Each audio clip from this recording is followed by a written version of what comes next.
I'm Annika Hartley, and I'm a political animal, in that I'm an animal who lives on this planet, and the planet is on fucking fire, and apparently that's a political... Anyway, here's what's on the Victorian Senate ballot paper.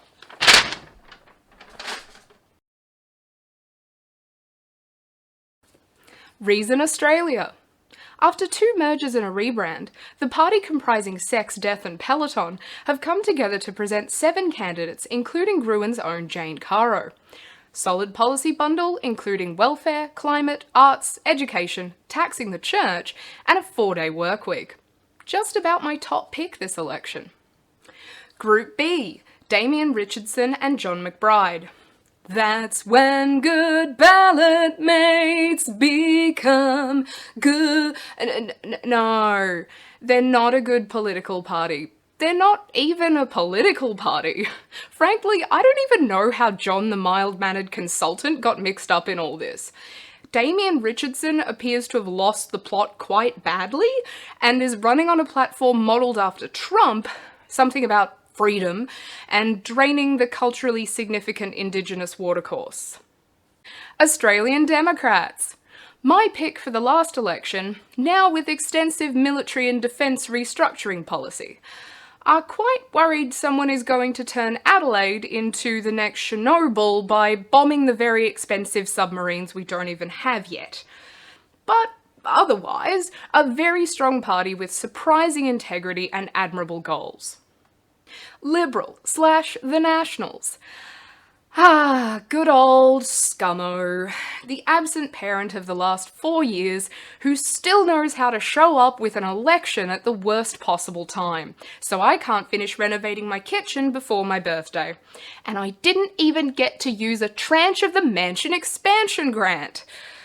Liberal continues to be begrudging on climate change, in bed with big business, and an all-round appropriate insult to the majority of Australia's intelligence.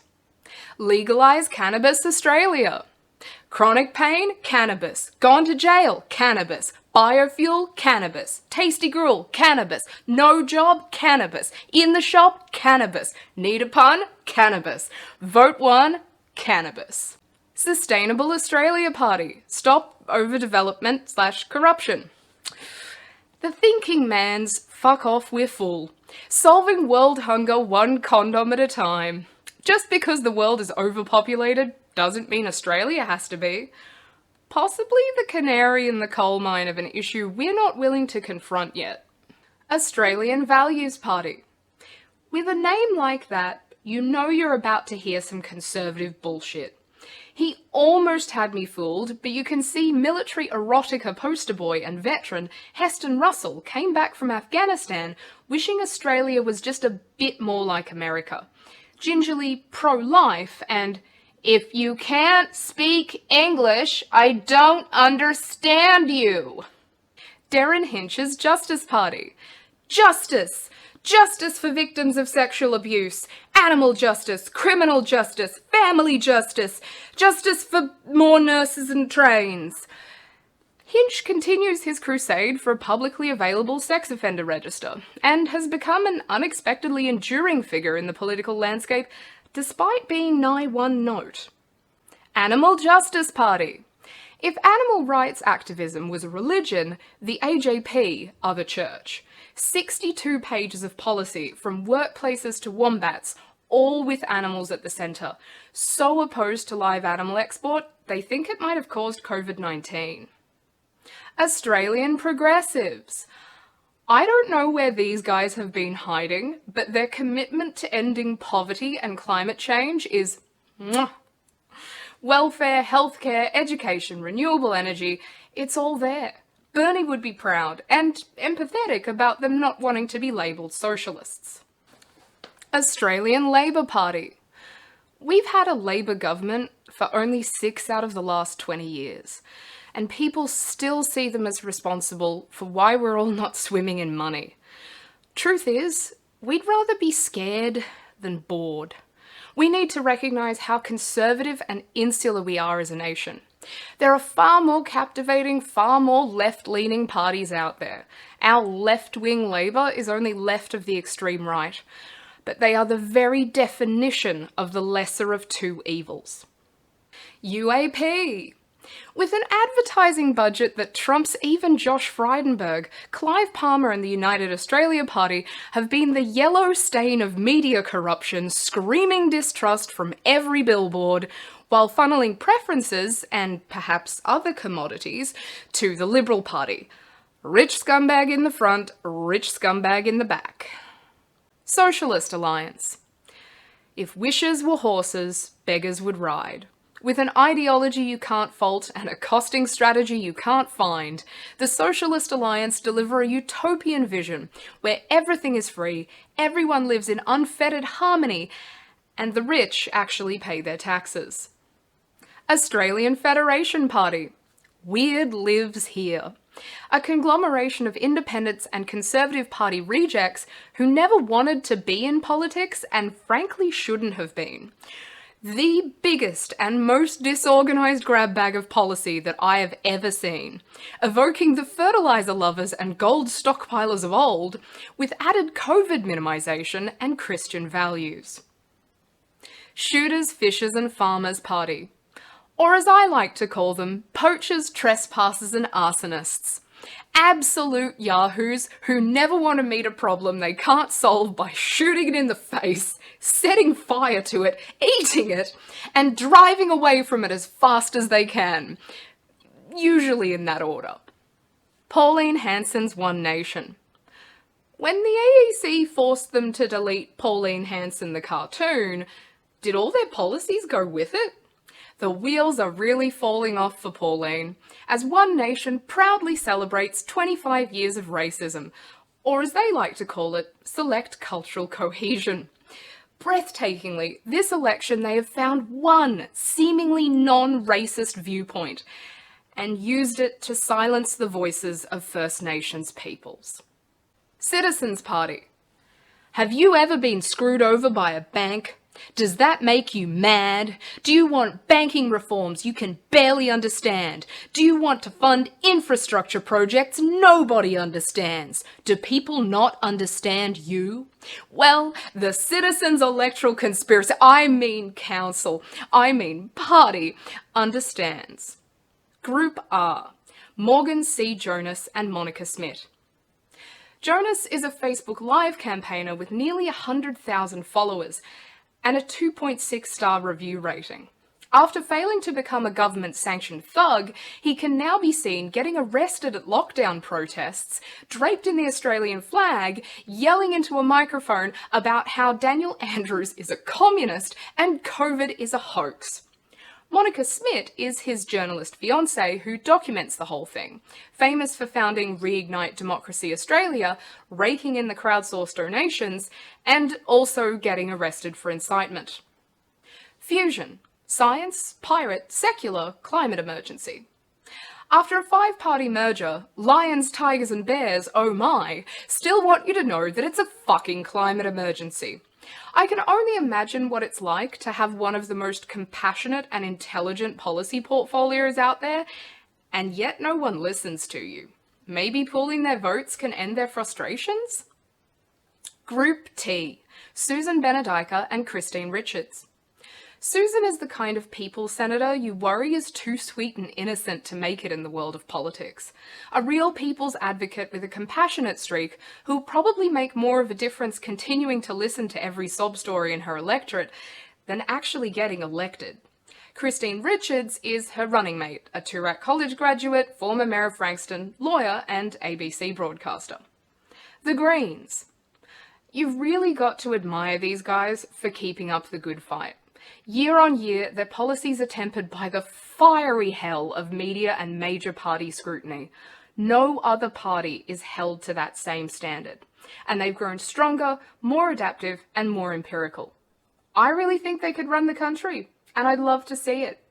Yet we still see them as tea-cozy wearing hippie activists chained to logs, trying to destroy the economy.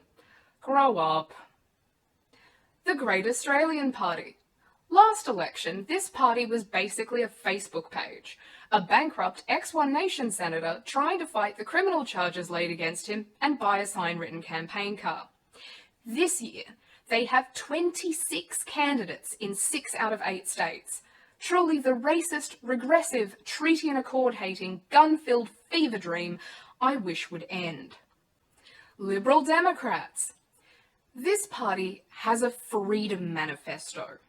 Last election, they wanted to give children guns, and they still won a seat in the Senate. With links to the Liberal Party, UAP, One Nation, the Country Liberals, and ex-Victoria Police, they have fast become a disgusting haven for dangerous reactionaries. True contender for worst of the worst.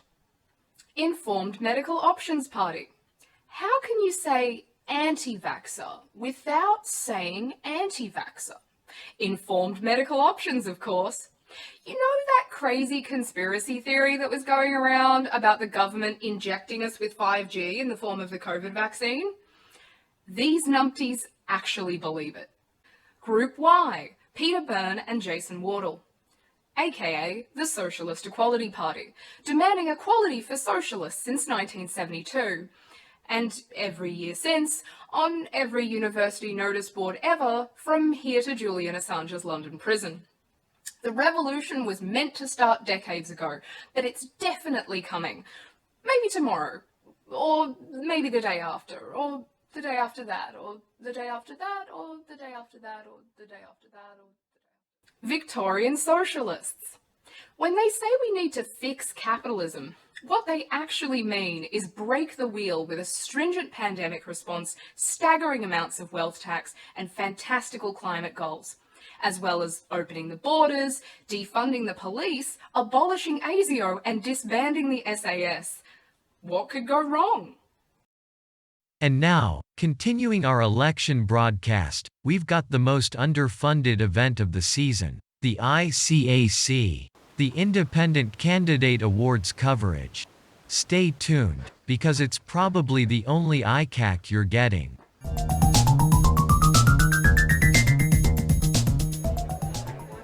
Hello and welcome to the first Triennial Independent Candidate Awards.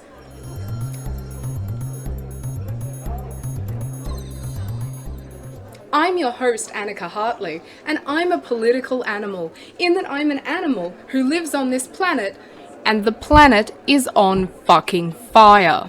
I'd like to thank everyone here this evening who is voting for an independent candidate, friends of independent candidates, family members of independent candidates, and yes. So, without further ado, let me present our category contenders and winners. Best website. An often overlooked aspect of political campaigning, especially for independent candidates, we are so privileged to have more than 3 websites to judge this year, including Geraldine Gonsalves with I Can't Believe It's Not the AEC, Max Dix with Leaving You Alone, and tonight's winner, David John Dillon with We're Giving Away Free Wine. Most mysterious. Whether through their paranoia, misadventure, or complete apathy, these are the candidates who barely exist.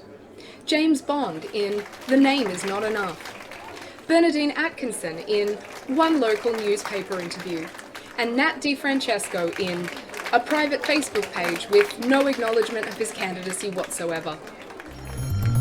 Best Rant.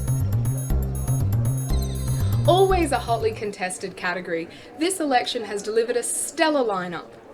Paul Ross with Be Coopertitionist, Glenn Floyd with Medical Mafia Bribery, and our clear winner, Alan Ridgway with A Plate of Almond Fatigue, How I'm Going to Stop Eddie Maguire by Flooding Central Australia.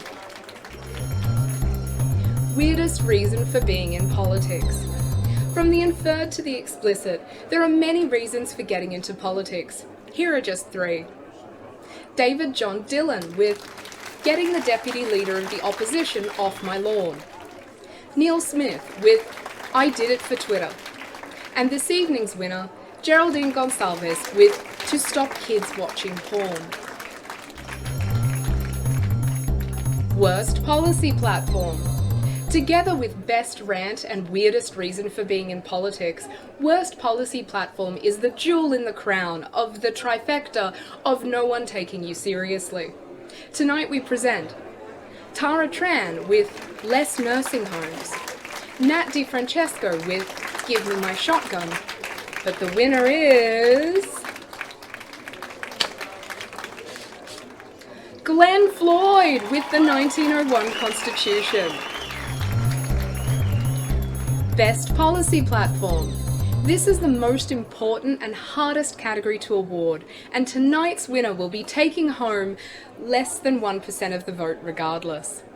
The contenders are James Boomer Remover Bond with Candidate Smackdown, and Max Dix with his second category nomination for Leaving You Alone. And the award goes to Joseph Toscano with the 8-pointed star of Organised Anarchy. Best Name. Our final and perhaps most influential category of the night, presenting Geraldine Marie Antoinette Gonsalves, Bond James Bond, and our winner, Max Dix. Out your fucking mouth!